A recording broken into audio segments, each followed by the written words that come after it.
Guaita, Cuchi, aquella casa s'està cremant. No, Plim. Això que tu veus és la radiació infrarroja. Són pèrdues d'energia. Els ulls dels humans són incapaços de veure-ho. Bé, són incapaços de veure la radiació infrarroja i moltes vegades qualsevol malbaratament d'energia. Malbaratar energia és dolent per a la butxaca i també per al medi ambient, oi? Sí, amic meu. Per produir tota aquesta energia, les centrals alliberen a l'atmosfera gasos que la calenten i, a més, poden produir pluja àcida. Algú hauria de dir alguna cosa als humans. Sí, senyor. Els haurien de dir que la calefacció suposa més de la quarta part del consum energètic de la llar i que s'ha de vigilar. A l'hivern i durant el dia, una temperatura a casa de 20 graus ja dona sensació de confort.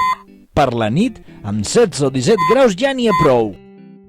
Què més? Que s'ha de tancar la calefacció i les portes de les habitacions que no es fan servir i que convé ventilar uns 10 minuts al dia tota la casa. Durant els mesos freds, la millor hora per fer això és al migdia. Convé aïllar la casa d'alguna manera? Efectivament. Cal utilitzar doble vidre a les finestres.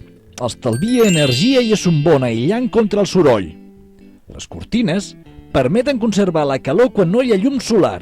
Si fa sol, convé deixar-lo entrar al màxim, això estalviarà calefacció. Un bon aïllament pot fer estalviar uns 60 euros a final d'any. Jo crec que també s'ha de mirar pel bon estat dels aparells. Tens tota la raó. Una revisió periòdica de la caldera evitarà que es cremin uns 200 metres cúbics de gas al llarg de tot l'any. No deixis anar cap caloria, recorda, ni de nit ni de dia. Apaga el que no utilitzis, fes-me cas. Un cop al dia, ventila la llar. Energia no utilitzada també s'ha de pagar. És una rucada gratar-se la butxaca quan el que pagues s'escapa.